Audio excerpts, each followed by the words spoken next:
আপনি সংসদে বলতেছেন সবাই মিলে দেশটাকে গড়ব, তাহলে এই আমরা টিভিতে এই চিত্র দেখতেছি কেন? তার মানে আপনার দলের মধ্যেও র বসে আছে।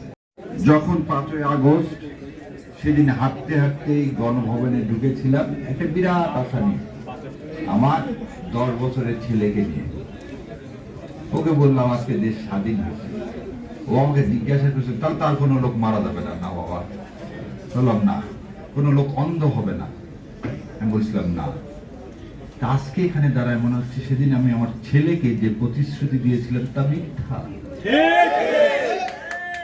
হবিগঞ্জে কেন গতকালকে একটা ছেলে চোখ হারাতে হলো? তার মানে রাষ্ট্র সংস্কার চেয়েছিলাম, তা হয়নি। ক্ষমতার হাত বদল হয়েছে। এটা তো আশা ছিল না 5ই আগস্টে। আজকে মাননীয় প্রধানমন্ত্রীকে একটা কথা বলতে চাই। আপনি যে এই মিডিয়াতে জুলাইয়ের কথা বাদ দেওয়ার জন্য, মুছে ফেলে দেওয়ার জন্য কিছু লোককে অ্যাপয়েন্টমেন্টই করলেন জামাতকে অ্যাসাসিনেট করার জন্য, এতে লাভবান কে হবে? এতে লাভবান হবে আওয়ামী লীগ এবং ইন্ডিয়া। ক্ষতিগ্রস্ত কে হবে? জুলাই।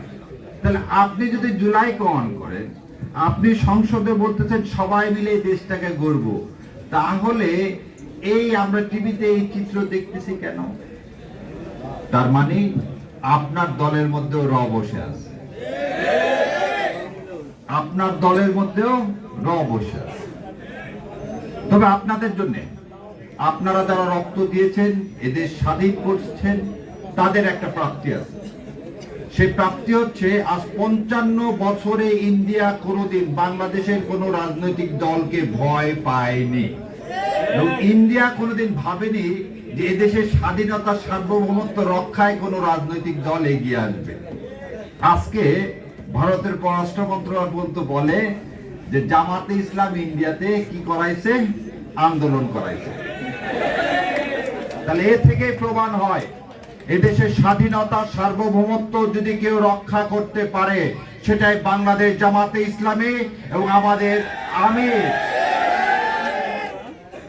ডক্টর শফিকের হাতই হচ্ছে এদেশের বাংলাদেশের মাটিকে যে কোনো শকুনের হাত থেকে রক্ষা করার জন্য যথেষ্ট, ইনশাআল্লাহ।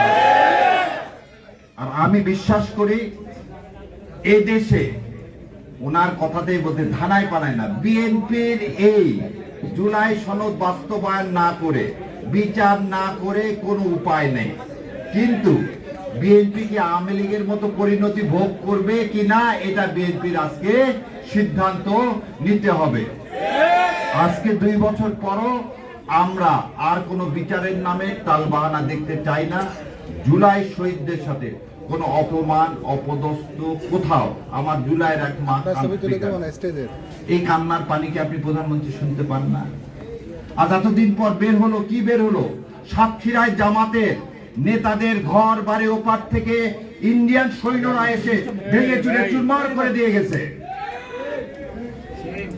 তাহলে একটা দলকে আর একটা দেশ এই দলকে অন করতেছে কেন? কারণ এই দলটাই হচ্ছে দেশের স্বাধীনতা সার্বভৌমত্ব রক্ষা করার একমাত্র দল, যারা আল্লাহর বিশ্বাস ছাড়া, আল্লাহর সন্তুষ্টি ছাড়া কিছু করে না। আজকে তার দায়িত্বে আপনারা এসেছেন। আল্লাহ আমাদের সবাইকে কবুল করুক এবং এই জমিনে আর কোন সন্তানকে যেন রক্ত দিতে না হয়, কোন সন্তানকে অন্ধ হতে না হয়।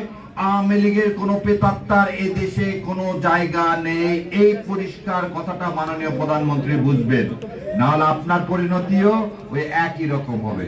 ধন্যবাদ আপনাদের সবাইকে। ইনশাআল্লাহ ইনকিলাব জিন্দাবাদ এবং বাংলাদেশে এই শহীদদের রক্ত বৃথা যেতে পারে না। আসসালামু আলাইকুম।